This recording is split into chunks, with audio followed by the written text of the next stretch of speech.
this week's episode of Live Large.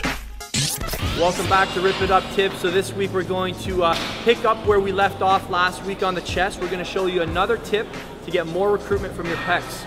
One of the first things you guys have to really understand, if you want to make an improvement in your physique, you got to go to the gym to make an impact on your body, not to make an impact or influence on the people watching you. A lot of people, they pick their weights based on who's in the gym at that time, who's watching them, trying to basically train their ego, not their muscles. So these tips, we're gonna get you amazing results.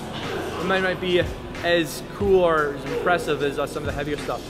But at the end of the day, girls don't care how much you bench, they care how big your pecs are. So we're gonna teach you guys, we get a lot of questions on how do you create maximum tension in the pecs using dumbbells.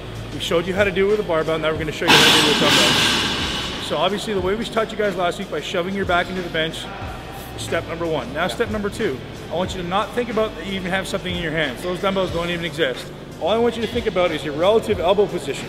So what is my humerus and my elbow doing in this exercise? And when I'm doing a bench press, it's pulling back and then it's pulling across my body. That's it. That's all I want you to think about. So the elbow is coming behind me and then it's pulling across my body. So if I'm doing both of them, back, across my body. So the only thing I'm thinking about is my elbow and my humerus. That's it. So this part of my body doesn't even exist. Let's do it, Vince.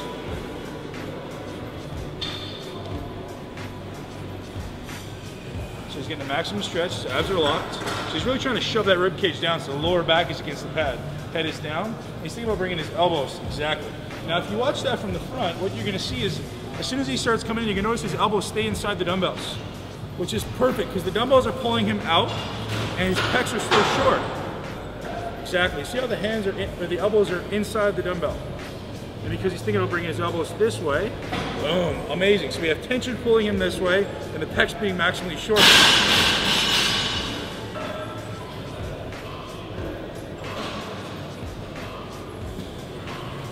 Great stuff, great job, buddy. All that clanking the weights, completely useless, zero benefit. You know, it's not a rock concert. So yeah, that's amazing, that one tip. Just thinking about bringing those elbows together. Thinking about like the weights are in your, being held here, not here. Another neat way to keep that tension there. That's a really good tip, thank you, that's great. So today, Vince, I'd like to ask you, what are your thoughts of people going into the sauna after a workout? Is it beneficial? Is it contradicted? Good. That's a good question. We've been getting this question there. I believe that it's totally fine. So welcome to the first case study. Today what we're going to do is we are going to take a look at the case study video that one of our own students, one of our own Live Large TV members submitted. We're going to look at the all the info that you gave me to design a program for you. Today we're going to do something quite different. We're just going to kind of do a recipe from a very unique person's life.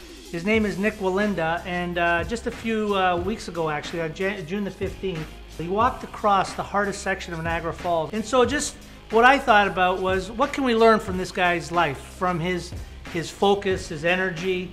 And I just have a little bit of a recipe here for you that some of it may encapsulate some of the things we've already spoken of, but I thought if we think about Nick Walinda, we'll think about ideas.